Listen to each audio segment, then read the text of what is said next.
गली में सब काम होते हैं, इस दरवाजे पर सब काम होते हैं, वो हम समझ नहीं पाते हैं। उनकी कृपा से ये सब कुछ होता है, उनकी कृपा से। इसलिए इसमें संशय नहीं रखें। तो एक साधु ने आशीर्वाद दे दिया और कहा कि अपनी पत्नी को ये फल खिला देना, संतान का जन्म हो जाएगा। लेकिन पत्नी को तो फल नहीं खिलाया गया, लेकिन उस पत्नी ने वह फल गौ माता को खिला दिया, फल गैया को खिलाया। तो गौ माता ने समय आने पर एक ऐसे पुत्र को जन्म दिया जो बहुत बड़ा ज्ञानी था। सीधी सी बात है, यदि गौ माता को कुछ आप खिलाओगे तो ज्ञान तुम्हारा परवारी जन बनकर तुम्हारे यहाँ आ जाए। गैया मैया आपसे जो लेती अनंत गुना करके देती है। आत्मदेव की घरवाली ने वह फल गौ माता को खिला दिया, ये सोच करके बेटा होगा तो दिक्कत होगी, अन्न छूट जाएगा, गांव में आग लग गई तो सब भाग जाएंगे, मुझसे भागा नहीं जाएगा, मैं यहीं जल के राख हो जाऊंगी, तो ये आफत क्यों ले ली जाए। ये सोच करके फल गौ माता को खिला दिया। गैया जो खाती है, प्रकृति आपसे जो लेती है, प्रकृति उसको कई गुना करके वापस, यह बिल्कुल पक्का है, परिपक्व है। 84 लाख योनियों में एक गौ माता एक ऐसी है जिसे सूतक पातक नहीं लगता। घर में सोबड़ हो जाए, किसी की मृत्यु हो जाए तो गाय को स्पर्श करने में दोष नहीं लगता। ना हम देवताओं को छू सकते, ना तुलसी को छू सकते, देव मंदिरों को नहीं छू सकते, यहाँ तक कि गुरुजनों को भी नहीं छू सकते।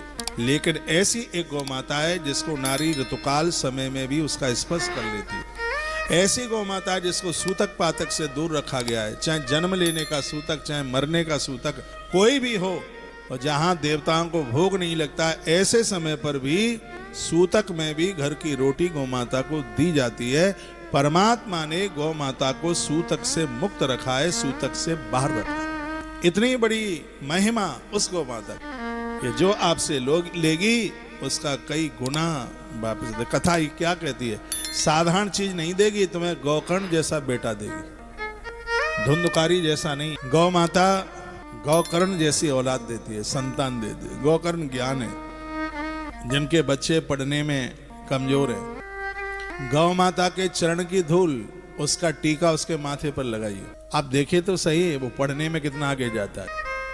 किताब लिखने लायक बात है, किताब उठाएगा, पढ़ने में मन लगेगा, उसकी बुद्धि इतना काम करेगी। भगवान की कृपा से हमने जो किताब पढ़ी वो कंठ हो गई, यह प्रभाव मैंने देखा। मैं आज भी गौशाला में जाता हूँ, गौ माता के चरण की रज उठाकर अपने माथे से लगाता हूँ, उसका ये प्रभाव हमने देखा। आधा सीसी का दर्द खत्म हो जाता। गौ माता की चरण रज में इतना प्रभाव है। प्राण प्रतिष्ठा पूरी नहीं होती है देवालय में, भगवान की प्राण प्रतिष्ठा पूरी नहीं होती जब तक गौ माता के चरण की रज देव प्रतिष्ठा में न ली जाए, तब तक। इतना बड़ा प्रभाव। आप गौ माता के कान में कह दीजिए, कहिए, हे माँ आप कृपा कर दो, मेरा पति या मेरा बेटा या मेरा भाई ये शराबी हो गया है, माँ कृपा कर दो, यह अपने रास्ते पर आ जाए, ये माँ कृपा कर देगी। ये बातें आप अनसुनी नहीं कर दीजिएगा। इस मृत्यु लोक में गौ माता 33 कोटि देवताओं का साक्षात घर है, जिसके मूत्र में गंगा, जिसके गोबर में लक्ष्मी रहती हो, जिसके ठाटे पर महादेव बैठे हैं, अश्वनी कुमार, सिगरे समुद्र जिसके थनों में विराजित है। ऐसी गौ माता साधारण नहीं है। गौ माता को आप देते हो तो वो गौकर्ण जैसा पुत्र देती है। गौकर्ण ज्ञान है, गौकर्ण विचार है, ये गैया मैया देती है। तो गौशाला में गौ माता ने एक बच्चे को जन्म दिया, बालक छोटे से बड़ा हो रहा। इधर धुंधली की एक बहन इसी गांव में रहती थी, वो पैसा लेकर के चली गई, अपना बेटा दे दिया उसे, उसी का नाम धुंधुकारी रखा। ग्रंथ कहता है दुनिया में 2 ही तरह की औलाद होती है, एक गौकर्ण बन के आता है और एक धुंधुकारी बन के आता है। ये हम सोच लें कि हम दोनों में से कौन से। दोनों के दोष और गुणों का वर्णन भागवत में किया गया। कियत कालेन तऊ जातो तरुड़ी तनया बुबहु, गौ कर्ण पंडितो ज्ञानी धुंधकारी माखल। कभी नहाता नहीं, स्नान नहीं करता, अच्छी संगति नहीं करता, जिसने कभी अच्छे काम नहीं किए, वह धुंधकारी है। हमारा ग्रंथ कहता है रोज नहाओ, सतम व्याय भुक्तव्यम सहस्रम स्नान माचरित। 100 काम करने से पहले खाया करो।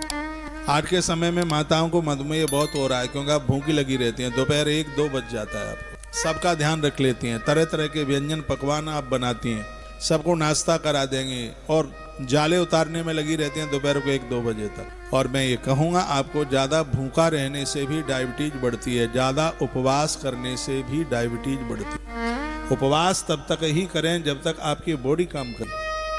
आपको पता है कि मधुमेही व्यक्ति को सुबह जल्दी खाने को चाहिए, नहीं तो ये और ज़्यादा बढ़ जाएगी। रोगों में एक ऐसी डायबिटीज है जिसको बहुत जल्दी कंट्रोल किया जा सकता है, और रोगों में एक डायबिटीज है जो कभी भी हमारे प्राणों को ले सकती है। ये किडनी को खत्म कर देती है, लीवर को डैमेज कर देती है, आंखें गड़ जाती हैं, शरीर में जॉइंट पेन हो जाता है। ऐसी कौन सी बीमारी है जो डायबिटीज पैदा नहीं करती? इसको कंट्रोल में रखना जरूरी है।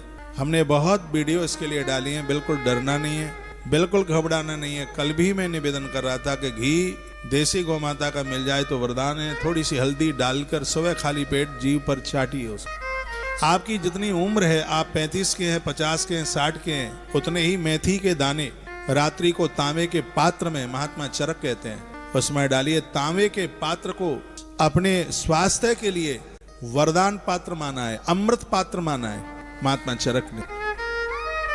उन्होंने ये कहा है कि जो इस पात्र को अपने प्रयोग में लेगा, इसका जल पिएगा, बहुत लंबी जिंदगी जी करके जाएगा। तो उतने दाने उसमें डालिए, सुबह उस पानी को थोड़ा कुनकुना कीजिए, पानी पी लीजिए और मेथी के दानों को चबा लीजिए अपने दांतों से।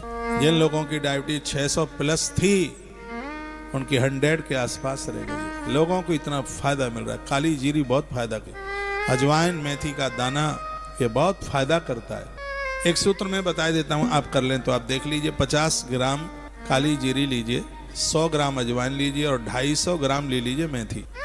इसको भून लीजिए, पाउडर बना लीजिए। इसको तीनों चीजों को मिला लीजिए, एक डिब्बी में रख लीजिए। सुबह खाली पेट, रात को सोते समय पानी के साथ फंकी लगा के लेना है।